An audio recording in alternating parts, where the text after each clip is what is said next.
या बातमीपत्रामधली एक अत्यंत महत्त्वाची आणि ताजी घडामोड समोर येते ती काँग्रेसच्या गोटातून। नुकत्याच झालेल्या काँग्रेसच्या एका मुंबईतल्या महत्त्वपूर्ण बैठकीमध्ये थेट असे संकेत मवियाला देण्यात आले की जर शरद पवारांना राज्यसभेवर संधी द्यायची असेल तर उद्धवना विधान परिषदेवर संधी देता येणार नाही।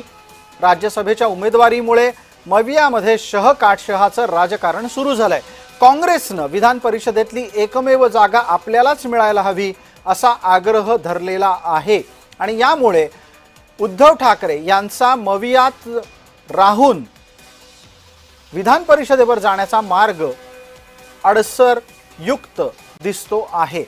हा सगळा प्रकार ताज्या घडामोडीमध्ये आहे आणि या निमित्तानं आपल्याला आपल्या सोबत ज्योत्स्ना गंगणे जोडल्या गेलेल्या आहेत, त्यांच्यापर्यंत पोहोचायचं आहे। ज्योत्स्ना, पटकन एका मिनिटामध्ये या गोष्टीचा खुलासा करा। जर शरद पवारांना राज्यसभा द्यायची असेल तर उद्धव ठाकरेंना विधान परिषद देता येणार नाही अशा स्वरूपाचे स्पष्ट संकेत जेव्हा काँग्रेस देतं त्यावेळेला उद्धव ठाकरेंसमोर पर्याय काय उरतात?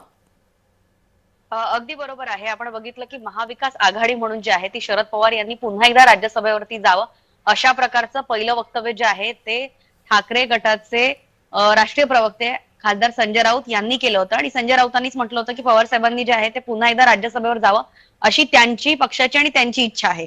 दुसरीकडे आपण बघतोय की काँग्रेसची आजची जी बैठक झाली या बैठकीमध्ये महाराष्ट्राचे प्रभारी जे आहेत रमेश चन्नीताला त्यांच्या समोर महाराष्ट्रातल्या वरिष्ठ काँग्रेस नेत्यांनी ही इच्छा बोलून दाखवली की विधान परिषदेसाठी जे आहे तर ती एकमेव जागा महाविकास आघाडीकडे जी जागा आहे ती जागा काँग्रेसला मिळावी आणि त्यासाठी राज्यसभेमध्ये जर शरद पवार यांना पुन्हा जायचं असेल तर आम्ही काँग्रेस म्हणून आम्ही शरद पवारांना पाठिंबा द्यायला तयार आहोत अशी एक इच्छा जी आहे ती महाराष्ट्र काँग्रेसच्या वरिष्ठ नेत्यांनी म्हणजे ज्या बाळासाहेब थोरात असो, विजय वडेट्टीवार असो, अमित देशमुख असो अशा सर्व पृथ्वीराज चव्हाण असो यांनी जी आहे ती रमेश चन्नीताला यांच्या समोर बोलून दाखवली।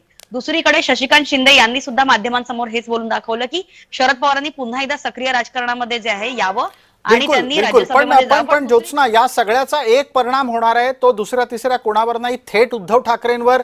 कारण जर काँग्रेसला विधान परिषदेची जागा सोडायची असेल तर उद्धव ठाकरेंना निवडून येता येणं शक्य नाहीये। मग अशा वेळेला उद्धव ठाकरे हे मागल्या दरवाजानं भाजपची मदत घेतील का?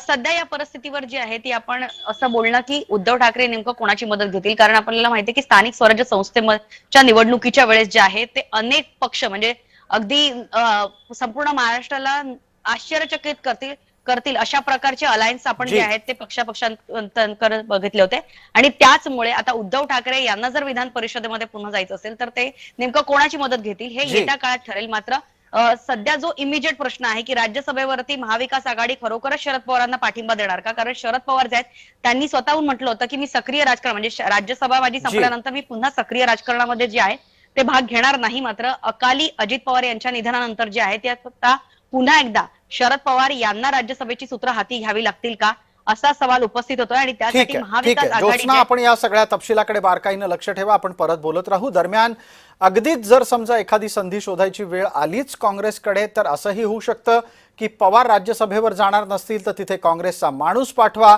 त्या बदल्यात विधान परिषद उद्धव ठाकरेंना द्या। गणित काहीही होऊ शकतं। अत्यंत बारकाईनं यावर आपली नजर आहे आणि सगळ्या बातम्या आम्ही आपल्यापर्यंत आणत राहू।